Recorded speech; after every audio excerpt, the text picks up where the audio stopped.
You click into this video because you want to fire a rocket like this.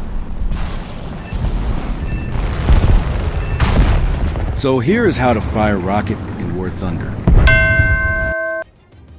Look at this rocket speed. 260 meters per second is just slow. Now look at this one.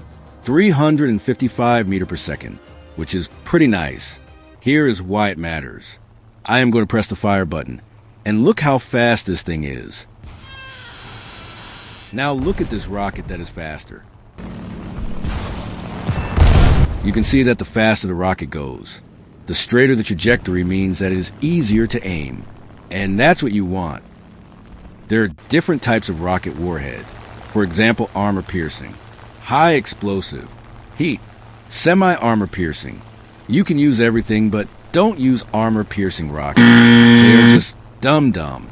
The best is high explosive, semi-armor piercing, and heat, because some rocket you don't even have a hit directly. You can just fire around and it will do the job. For example, look at this. Here I am approaching a target.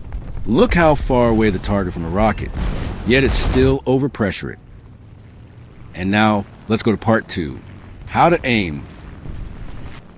There are 2 methods to use rocket. The first one using the indicator on the cursor. This indicator is fixed to the cursor and doesn't change related to your speed and height or angle of attack. The second one, on the other hand, is your brain, instinct, and muscle memory. Of course, this one is the hardest, but it is the best way to use and the most fun way to use. Look how satisfying that is. But I don't know where to start. I will just use bomb.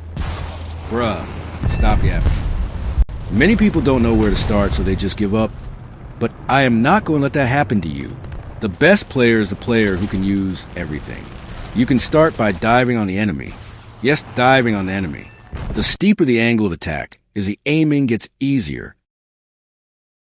You can progress by approaching tank at flatter angle. This way you will get better and progress to the best. That's all I have to say. Like if it helps. Comment if find this tip getting you some kills. Subscribe and bye.